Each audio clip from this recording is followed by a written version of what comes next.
సాంకేతికతను మేళవించి తక్కువ సిబ్బందితో ఎక్కువ ఫలితాలు సాధించాలంటూ అధికారిక సమీక్షల్లో ముఖ్యమంత్రి చంద్రబాబు చేస్తున్న దిశానిర్దేశానికి చిత్తూరు జిల్లా అధికారులు కార్యరూపం ఇస్తున్నారు. శేషాచలం అటవీ ప్రాంతంలో మాత్రమే లభ్యమయ్యే అరుదైన వృక్ష సంపదను కాపాడేందుకు సాంకేతిక నిఘాను అమలు చేసేందుకు సిద్దమవుతున్నారు. లేజర్ కెమెరాలను అమర్చిన డ్రోన్లతో ఎర్రచందనం అక్రమార్కుల భరతం పట్టే ప్రయత్నం చేస్తున్నారు. సాంకేతిక పరిజ్ఞానం వినియోగంతో ఎర్రచందనం స్మగ్లర్లను కట్టడి చేసేలా ప్రభుత్వం చర్యలు చేపట్టింది. శేషాచలం అటవీ ప్రాంతంలో అరుదైన వృక్ష సంపదను కాపాడేందుకు ప్రత్యేక కార్యాదళం ఏర్పాటు చేసిన ప్రభుత్వం నిఘాను మరింత పటిష్టం చేసేలా ప్రణాళికలు రూపొందించింది. 2003 నుంచి ప్రపంచ దేశాల్లో ఎర్రచందన దుంగలకు బాగా డిమాండ్ ఉండడం వల్ల శేషాచలం నుంచి స్మగ్లర్లు దీన్ని అక్రమంగా తరలిస్తూ సొమ్ము చేసుకున్నారు. ఈ అక్రమ రవాణాను అరికట్టేందుకు 2014లో ప్రత్యేక కార్యాదళాన్ని ఏర్పాటు చేశారు.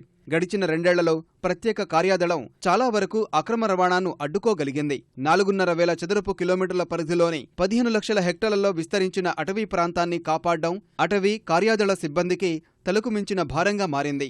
దీన్ని సాంకేతిక పరిజ్ఞానంతో అధిగమించవచ్చని భావించిన ప్రభుత్వం డ్రోన్లతో నిఘాను ప్రయోగాత్మకంగా పరిశీలించింది. 300 మీటర్ల ఎత్తులో విహరించిన డ్రోన్లు చాలా దృశ్యాలను స్పష్టంగా చిత్రీకరించాయి.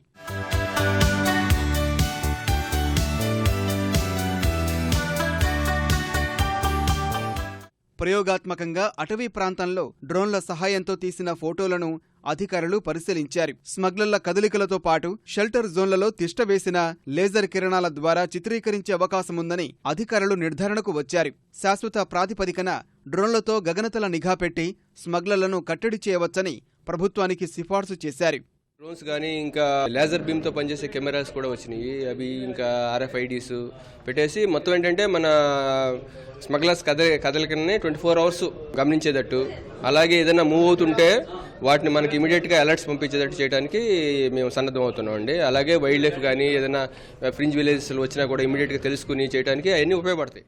ఎర్ర దొంగలను అదుపు చేసేందుకు కందకాలు, బేస్ క్యాంపులు, సీసీ కెమెరాలు ఏర్పాటు చేసిన ప్రభుత్వం తాజాగా డ్రోన్లను అందుబాటులోకి తేవడంపై సిబ్బంది సంతోషం వ్యక్తం చేస్తున్నారు.